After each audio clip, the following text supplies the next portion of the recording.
दोस्तों, हमारी सीरीज चल रही है केनेथ एंडरसन की बुक द टाइगर रोर्स और उसकी स्टोरी चल रही है शेर खान एंड बेट्टा मुगलम मैनीटर। कहानी के पिछले एपिसोड्स प्लेलिस्ट में है, आगे की कहानी कंटिन्यू करते हैं। अब एंडरसन बोलते हैं कि सिवानी पल्ली के इलाके में कोई भी पुजारी लोग जो कि वहां के जंगल के निवासी थे, जो जंगल में ट्रैकिंग करते थे, वो नहीं थे। लेकिन यहां पर था शेर खान, एक व्यक्ति जिसका जंगल से नाता था और जिसकी उम्र थी करीब 40 साल। अब शेर खान एक मुस्लिम था, अवैध शिकारी था, लकड़ी का तस्कर था और कई छोटी डकैतियों में उसका हाथ था। जब अनाज से भरी हुई बैलगाड़ियां जंगल से गुजरती थी तो अपना चेहरा छुपाकर शेर खान उन्हें लूट लेता था। अब उस जमाने में जब रात को बैलगाड़ियां चलती थी तो एक साथ चलती थी, एक के पीछे एक लाइन बना के चलती थी, क्योंकि लोगों को डर होता था हाथियों का और बुरी आत्माओं का। उस टाइम पर सड़क पर डकैती या राहजनी इस तरह की घटनाएं होती नहीं थी। पहली डकैती जो रिपोर्ट की गई पुलिस में, वो 5 बैलगाड़ियां थी जो कि जा रही थी एनचेट्टी से डेंकनी कोट्टा। घाट रोड स्टार्ट हुआ था और अपनी मंजिल, जिससे वो 9 मील की दूरी पर थी, उसके पहले ही हो गई थी ये वारदात। अब जब बैलगाड़ियां चढ़ाई पर चढ़ने ही जा रही थी, हर बैलगाड़ी में उसका गाड़ीवान था। करीब करीब सारे ही गाड़ीवान झपकियां ले रहे थे। तभी अचानक से जंगल से एक आवाज आई कि आगे भरमार बंदूक लेके डकैत खड़े हैं, तुम लोग निशाने पर हो, अगर कहना मानोगे तो तुम्हारा कोई नुकसान नहीं किया जाएगा। अब कहना यह था कि अपनी गाड़ियों से उतर जाओ, पांचों के पांचों, पीछे की तरफ चलो, 1 मील चलते जाओ और जो 10 माइल स्टोन वाला पत्थर है वहां बैठ जाओ, आग जलाओ और सुबह होने का इंतजार करो। उसके बाद तुम अपनी बैलगाड़ियों पे वापस आ सकते हो। और याद रखना, अभी जब तुम जाओगे तो हम में से कुछ लोग तुम्हारे पीछे पीछे तुम पर निगाह रखने जाएंगे और अगर कोई भी होशियारी करी तो बिना किसी चेतावनी के तुम्हें गोली मार दी जाएगी। और याद रखना, हम तुम्हारी गाड़ी को कोई नुकसान नहीं पहुंचाएंगे, हम तुम्हारे बैलों को भी कोई नुकसान नहीं पहुंचाएंगे, क्योंकि हमें मालूम है कि तुम लोग गरीब आदमी हो। इसमें जो अमीर आदमियों का सामान रखा है, हमें केवल वो चाहिए। अब जब सुबह गाड़ीवान गाड़ियों पे पहुंचे, यानी कि बैलगाड़ियों पे, तो बैलगाड़ियां वहीं की वहीं खड़ी थी, जैसा कि उस अनाउंसमेंट ने वादा किया था। पूरा सामान भी चोरी नहीं हुआ था। जो कीमती बोरियां थी वो चोरी हो गई थी, बाकी सब छोड़ गए थे। इसका मतलब डकैत ज्यादा थे नहीं, क्योंकि अगर वो ज्यादा होते तो फिर ये पूरा सामान ही ले जाते। ऐसा 2-3 बार होने के बाद पुलिस ने पेट्रोलिंग स्टार्ट कर दी गाड़ियों के निकलने के पहले। बहुत सारे संदिग्धों को पकड़ा गया। उन संदिग्धों में शेर खान भी था। मारा गया, पीटा गया, लॉकअप में बंद किया गया, लेकिन सबने यही कहा कि साहब, इस मामले में हमारी इन्वॉल्वमेंट नहीं है। तो यही वो वक्त था जब शेर खान पिट के आ रहा था। मेरी मुलाकात शेर खान से हुई थी। जोर जोर से चिल्ला रहा था कि इस दुनिया में न्याय नहीं है, चारों तरफ अन्याय ही अन्याय है। लेकिन जब वो ये बात बोल रहा था, उसकी आंखों में एक शरारत दिख रही थी। अब एंडरसन बोलते हैं कि जैसा कि मैंने कहा कि शेर खान एक मुस्लिम था और उसके नाम का मतलब था शेरों के बीच का मुखिया, चीफ ऑफ द टाइगर्स। जब एंडरसन सिवानी पल्ली जाते थे तो उसके छोटे से घर में चाय पीने जाते थे। तो जब एंडरसन ने पिछली रात टाइगर के ऊपर गोली चलाई थी, जब ये चट्टान पे चढ़ गए थे, दोस्तों वो स्टोरी आपको प्लेलिस्ट में मिल जाएगी, पिछले पार्ट में थी। और जब इनको टाइगर मिला नहीं था, रात को इन्होंने ढूंढा भी नहीं था, ये वापस आ गए थे कि सुबह जाएंगे। सुबह जाने के पहले ये शेर खान से मिले कि शेर खान, ऐसे ऐसे टाइगर ने मुझ पे चार्ज किया था, मैंने पॉइंट ब्लैंक रेंज से उस पर गोली चलाई थी, उसके बावजूद वो घास में चला गया था। अब देखने जाना है कि वो टाइगर मर गया या जिंदा है। एंडरसन को पूरा यकीन था कि उनकी बंदूक की गोली टाइगर को लगी है और इसका मतलब टाइगर घायल है। और जब टाइगर घायल है तो उसके पास अकेले कभी नहीं जाना चाहिए, कम से कम 2 लोग होने चाहिए। जब आपको ऐसे इलाके में चलना हो जहां बहुत सारी झाड़ियां हो, पथरीला रास्ता हो और ऐसे में आपको जमीन पर खून के निशान भी देखने हैं, और चारों तरफ ये भी देखना है कि कहीं टाइगर आप पे हमला तो नहीं कर रहा। तो ये एक आदमी के बस की बात नहीं है। अब जैसे कि टाइगर की आदत होती है वो पीछे से हमला करता है, तो इसलिए एक आदमी पीछे वॉच रखेगा, दूसरा आदमी यहां देखेगा, वहां देखेगा, दीमक की बांबी देखेगा, घास देखेगा कि टाइगर गया किधर। और अगर आप अकेले हैं और अगर आप टाइगर पे निगाह रख रहे हैं यहां वहां, तो पक्का आप वो ब्लड ट्रेल जिसका कि आप पीछा कर रहे हैं उसे मिस कर देंगे।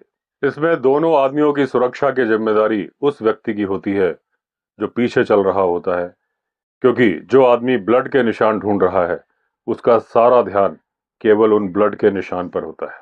शेर खान एंडरसन की मदद करने के लिए राजी हो गया, लेकिन उसने कहा पहले वो चाय तो पी लीजिए जो आप हमेशा पीते हैं। उसने ताली बजाई और उसकी 4 पत्नियों में से एक पत्नी आ गई और उसने कहा अच्छी सी चाय बनाओ साहब के लिए।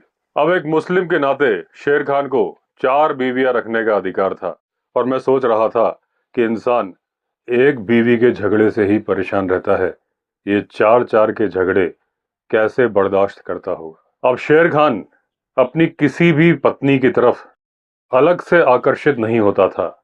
जो सबसे छोटी थी, जो सबसे बड़ी थी, जो सबसे ज्यादा सुंदर थी, वो सब गोशा में रहती थीं। यानी जब वो पब्लिक में जाती थीं तो उन्हें पूरी तरह से बुर्के से कवर होना पड़ता था। कोई भी व्यक्ति उसकी पत्नियों से बात नहीं कर सकता था, लेकिन क्योंकि मैं उसका दोस्त था तो मुझे उसकी पत्नियों के चेहरे देखने की परमिशन थी, बात करने की परमिशन थी जब मैं उसके घर चाय पीने जाता था। अब शेर खान ड्यूटी का रोस्टर बना देता था चारों पत्नियों के बीच में। जैसे एक पत्नी खाना बनाएगी, दूसरी उसकी मदद करेगी, तीसरी बर्तन मांजेगी और चौथी घर की साफ सफाई करेगी। 1 हफ्ते तक यही चलेगा और उसके बाद ड्यूटी आपस में बदल जाएगी।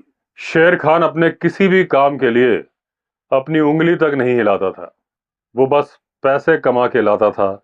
इल्लीगल एक्टिविटीज से कहिए, चाहे लूटपाट से कहिए, चाहे अवैध शिकार से कहिए, बस वो पैसे ला के देता था। अब जो वाइफ उस हफ्ते सबसे बढ़िया काम करती थी, वो उस वाइफ के साथ उस हफ्ते 2 दिन सोता था, बाकी वाइफ के साथ 1 दिन। और फ्राइडे और संडे वो रेस्ट डे बोलता था, यानी कि वीकली ऑफ। वो एक गरीब परिवार था, लेकिन वो खुशी खुशी रहते थे।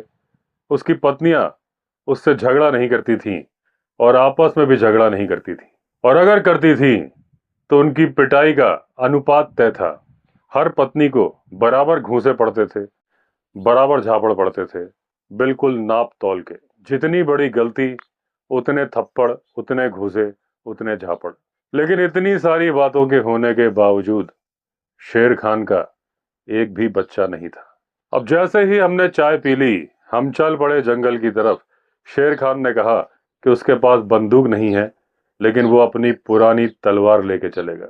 अब शेर खान ने बताया कि ये तलवार उसे उसके पिता से मिली थी, उसके पिता को दादाजी से, दादाजी को परदादा जी से, और ये जो कि नौकरी किया करते थे टीपू सुल्तान के यहाँ। अब एंडरसन ने बोला कि मैं इस गणित में नहीं जाना चाहता था कि मैं गणना करूं कि इसके परदादा जी क्या टीपू सुल्तान के समय पे हुए थे, क्या उन्होंने वहां पे नौकरी की थी। इसमें मेरी कोई दिलचस्पी नहीं थी।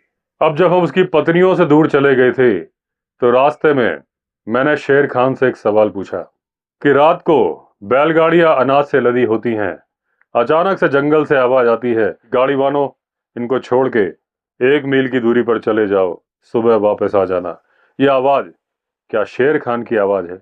शेर खान ने बोला, साहब आप यकीन नहीं करेंगे, शायद आप मुझे झूठा समझेंगे, लेकिन मेरे पास कभी भी बंदूक नहीं रही और ये आवाज मेरी ही है।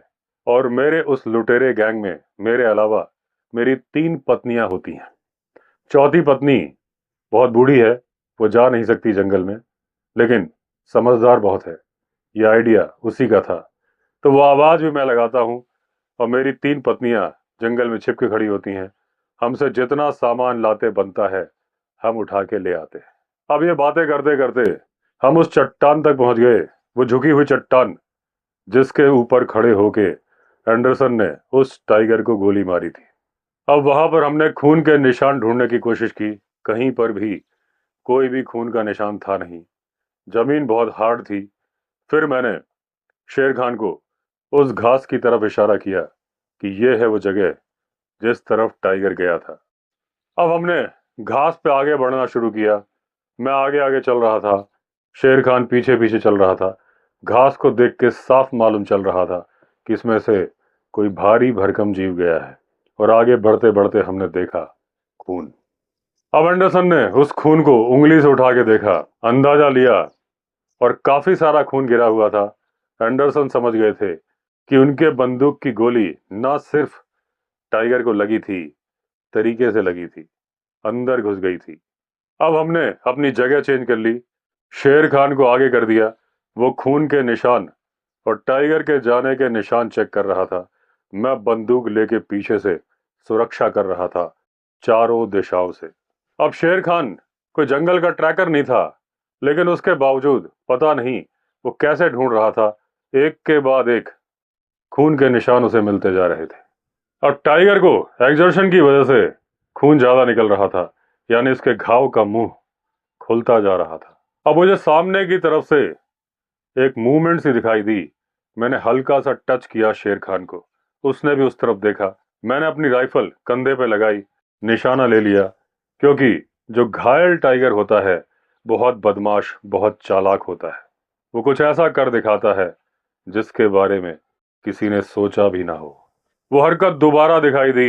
एंडरसन अचानक होने वाले हमले के लिए तैयार थे। उन्होंने शेर खान को कंधे से पकड़ा, इशारे से उसे अपने पीछे कर दिया। अब आगे थे केनेथ एंडरसन, पीछे था शेर खान, और संभावना थी सामने से होने वाले हमले की, जो करने वाला था घायल टाइगर। लेकिन बाद में देखा तो ऐसा कुछ था नहीं। कोई हाथी यहां से निकल गया था।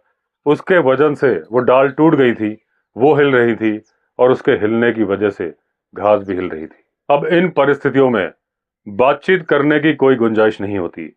तो मैंने फिर शेर खान को उसके कंधे से पकड़ा, इशारे से उसे आगे कर दिया, फिर अपना सिर हिला के बताया कि कंटिन्यू करो जो तुम कर रहे थे। और शेर खान फिर से खून के निशान ढूंढने लगा। अब एक जगह पर देखा, मुड़ी हुई घास थी, सूखी घास, उस पर बहुत सारा खून पड़ा था। इसका मतलब टाइगर यहां पर रुका था, उसने आराम किया था, उसके बाद वो आगे बढ़ा था। शायद यहां पर टाइगर लोटपोट भी हुआ था, कभी इधर पलटा था, कभी उधर पलटा था।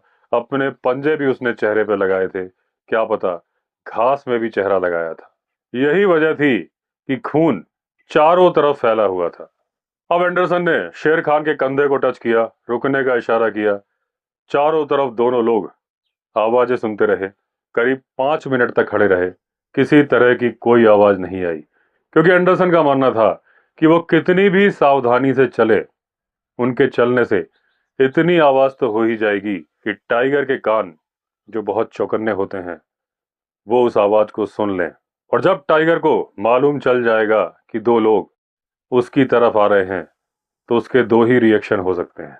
या तो वो गुर्रा के अटैक करेगा, और या फिर चुपचाप निकल जाएगा पतली गली से। अब वो खून के धब्बे बाईं तरफ को मुड़ रहे थे, और उसको देख के केनेथ एंडरसन को अंदाजा हो गया था कि ये टाइगर पानी की स्ट्रीम की तरफ जा रहा है। एंडरसन समझ चुके थे इसका खून बहुत गिर चुका है, इसको प्यास लगी है, ये प्यास बुझाने के लिए उस स्ट्रीम की तरफ जा रहा है। हालांकि वो स्ट्रीम ज्यादातर सूख चुकी है, लेकिन कई गड्ढे अभी भी हैं जहां छोटे छोटे पानी के तालाब हैं। अब एंडरसन समझ चुके थे कि टाइगर उन्हीं छोटे तालाब में से किसी तालाब की तरफ जा रहा है, और जब यह पानी पी लेगा तो उन्हीं गड्ढों के आसपास कहीं लेटा रहेगा, अपने घाव को ठीक करने की कोशिश करेगा, और या फिर भूख की वजह से मर जाएगा। एंडरसन बोलते हैं कि मैं इस तरह से टाइगर को घायल करना पसंद नहीं करता, जहां वो तड़प तड़प के दर्द की वजह से मरे। लेकिन अफसोस ऐसा हुआ था, मैंने जानबूझ के नहीं किया था। और जो घाव का नेचर लग रहा है, वो ये लग रहा है कि उसके चेहरे में गंभीर घाव हुआ है, बचने की संभावना नहीं है। अब एंडरसन को अंदर ही अंदर डर लग रहा था कि ये टाइगर बहुत ज्यादा दर्दनाक मौत मरेगा अगर मैं इसे आज ढूंढ नहीं पाया। अब धीरे धीरे फुसफुसा के एंडरसन ने शेर खान से बातें की। एंडरसन ने कहा, मुझे एक ऐसा छोटा सा तालाब पता है जो यहाँ से 2 मील की दूरी पर है, शायद टाइगर वहीं जाएगा। शेर खान ने कहा, नहीं साहब, एक पुल और है जो यहाँ से नजदीक है और उसकी दूरी करीब 1 मील की ही है। संभावना है कि टाइगर वहां जाएगा। तो हम उस छोटे तालाब की तरफ बढ़ चले और जैसा कि शेर खान ने कहा, पूरे साल उसमें पानी रहता था और हम पहुंच चुके थे उस छोटे तालाब के नजदीक। हम बड़ी ही सावधानी के साथ आगे बढ़ रहे थे क्योंकि पूरी संभावना थी कि घायल शेर यहीं पे छिपा होगा और इस बात पर मुहर लगा रहे थे जंगली मुर्गे जो बार बार अलार्म कॉल कर रहे थे। हम धीरे धीरे टहनियों से बचते हुए आगे बढ़ रहे थे जहां उस छोटे तालाब के किनारे रेत भी थी। पहले सूखी घास थी, उसके बाद हरी घास आई, धीरे धीरे मिट्टी में नमी आई। हम समझ गए तालाब नजदीक में ही है। अब यहाँ पर खून के निशान भी दिख रहे थे और केनेथ एंडरसन बोलते हैं, मैं उस घायल टाइगर का गुस्सा और दर्द समझ सकता हूँ, जो प्यासा भी था, घायल भी था, पिछली रात इस पानी के पास आया है, पानी पीने, प्यास बुझाने, आराम करने।